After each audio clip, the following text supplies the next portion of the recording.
Hello, this is Taha. This is Anaina, This is Movie Masala. and we're here to yap at you about films we watched recently. And today we're doing We Live in Time. Probably ought to get going. Why? Who says? I don't know. You're right. I don't know why I said that. I mean, unless you have shit to do, then I have nothing. But if you, have shit to do, then, I have nothing. So, Anaina, do you want to start off with what the movie's about? Alright, so basically, the movie is a kind of fractured narrative of these two people, played by Andrew Garfield and Florence Pugh, and their life as they meet, as they kind of fall in love, live together, build a family, deal with like work, especially in Florence Pugh's character, Almatz's case.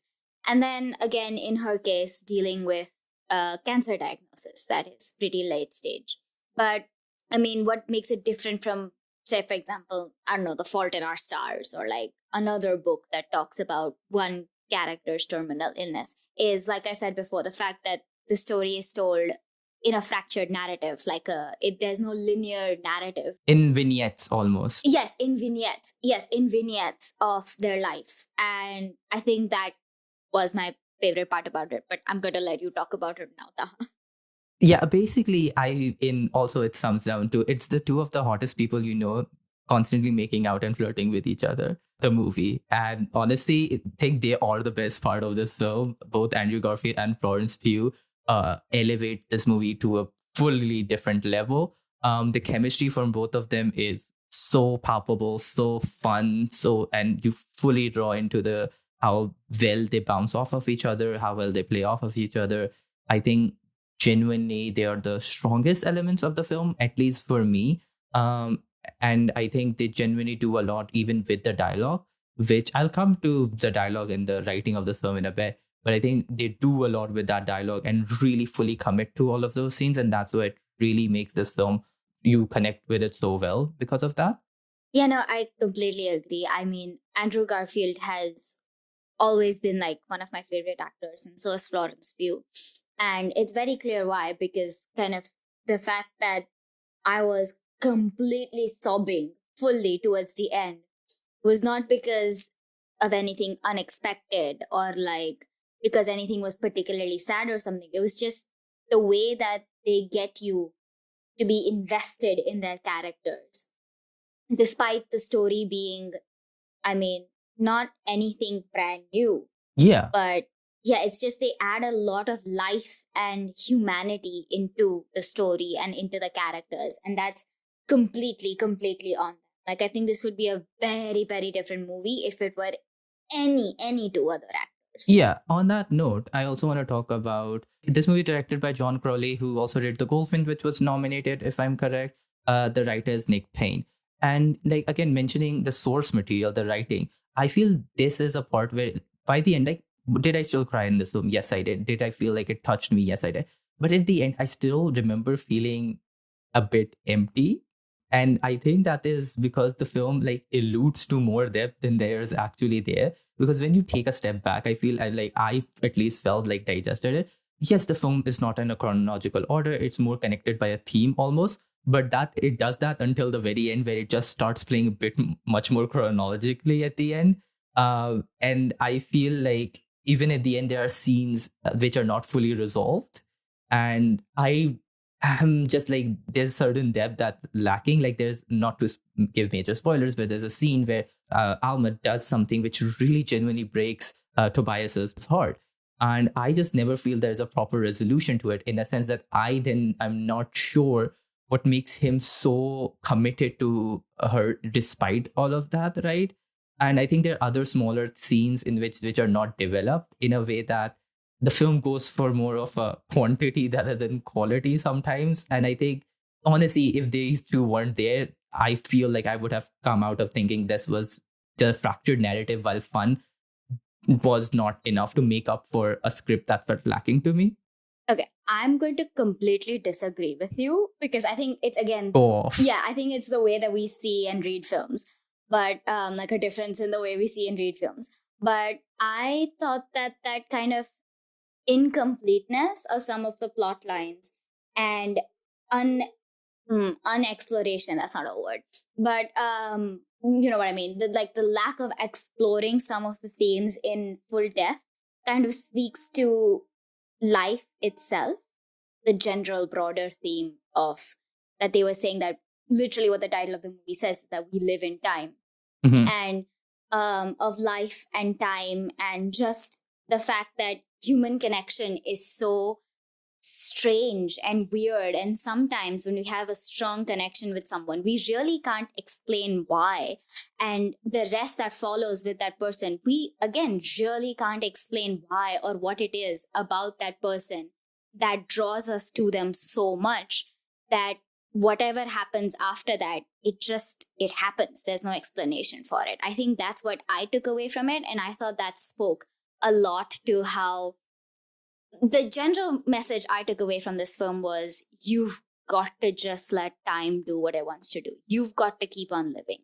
And I felt like that incompleteness and that lack of exploration of some of the, I don't know, themes or something that we're talking about is kind of speaks to that idea of you've just got to be at some point. And the fact that a film is able to convey that is something that is very, I think, unique, but not so much unique because we see that in different forms in a lot of different films.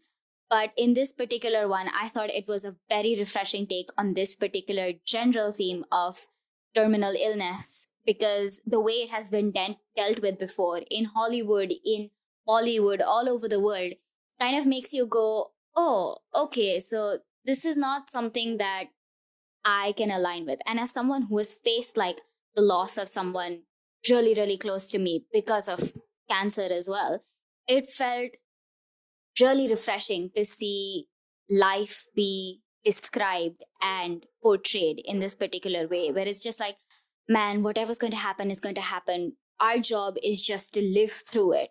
And I think that's why I really, really appreciated the kind of left up to viewer discretion or left up to God knows what aspect of some of these scenes and some of these like vignettes, like you said before, of their life. Fair. To further that, I also saw, like, after I was done with the film, I wanted to know what other people thought as well. And I had the same discussion of a lot of people talking about, yeah, it's the point of the film that we live in time. It's just focusing on present moments or not fully connecting with everything.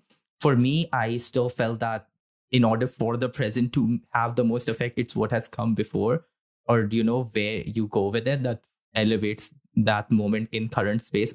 Every moment exists in context in some way. And also, like, coming from a point of a more personal perspective as well, this felt a lot like a relationship I've been in the past as well, where I can see some two people who very much do love each other, but feel like they have very different courses in life that they want to take, and that clashing very much. So, and this one, again, obviously, I don't have any experience of someone, like, obviously a partner having like terminal illness. But again, so that comes back to that scene of, like, I felt there was a lot of moments where I was never fully sold on, yes, I understand two people, but what makes them really stay together?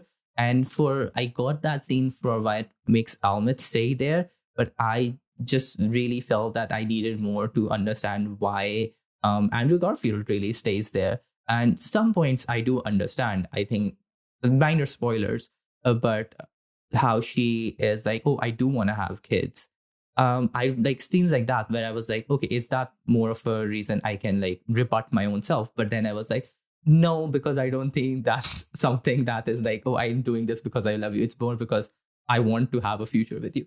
But anyways, that's like side tangent aside. For me, I feel, yes, we live in time, but you need more context to be able to fully sell that. And well, again, I was really moved. I was genuinely, again, I cried. There were a lot of scenes that really will stick with me. But overall, I think in the end, I might come back and in 2 or 3 months, this might not be a film I recall really vividly at all. No, I mean, that's fair enough. And like I said, we have very different ways that we view films, Yeah. but that's why we're here. And again, films connect with you at a certain point in your life as well. So if you're somewhere else and you find something else from it, that's also perfectly valid. Exactly. And it's always good for people to hear that how different people react to different stuff. Yeah.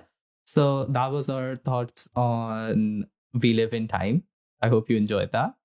Thank you for tuning in. This podcast is produced solely by us. Musical assets from Pixabay. See you again next time. Bye bye.